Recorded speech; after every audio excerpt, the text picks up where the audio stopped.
Hey there, my name is Locklear. I'm the Director of Percussion here at Huntingdon College, and I'm here to share some tips with you about the high school timpani etude. The first tip I want to share with you is about tone.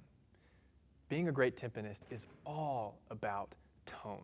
There are tons of people out there who can play the right rhythms, they can play the right notes, they can play in tune and in time, but what can set you and other great timpanists apart from the crowd is their tone. What is tone? And what constitutes a good tone? Tone is the way that we sound on our instrument. This applies across the entire field of music. It's not the what we play, but it's the how that we play it. For timpani, in my opinion, the best tone is that which I could call legato, one that is full, dark, rich, that has a clear pitch, long resonance, and clear articulation. But sometimes you need something that's a little more percussive, maybe more articulate, without changing mallets. And this is a stroke that I'll call staccato.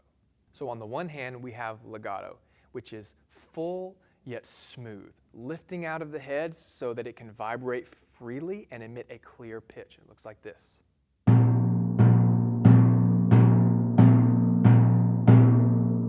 On the other hand, we have a staccato stroke, which uses a more firm grip and a quicker stroke to give a clear percussive articulation, and it looks and sounds like this.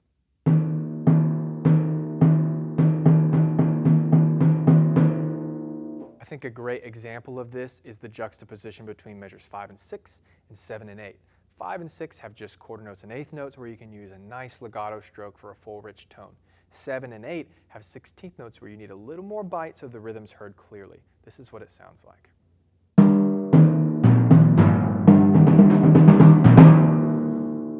You both heard and saw that I used two different techniques to create two different tones for two different purposes. This is what can set you apart from the crowd. The next quick tip I want to give you is one you're all asking. How do I handle a tuning change on the fly, like at the meter change to the 6/8? If the drums you are recording on or performing on have gauges, set them yourself. You can never trust gauges to be right, even if you set them the day before. The humidity or the temperature can cause that to change. So set the E flat and the D yourself so that you can use that as a visual guide during the change.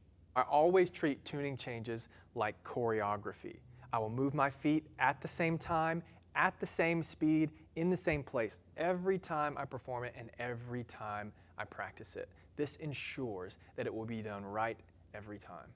The last thing I'll say is practice, practice, practice. Practice this tuning change over and over again until you can't get it wrong. And I'm not talking about playing from measure 17 all the way to the end over and over again. I'm talking about measures 28 and 29 over and over like this.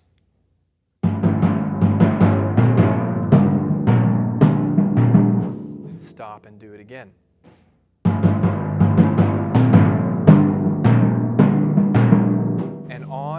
And on until you can't get it wrong. If you apply these two tips of playing with great tone and practicing hard and strategically at the tuning change, you can have a great timpani audition.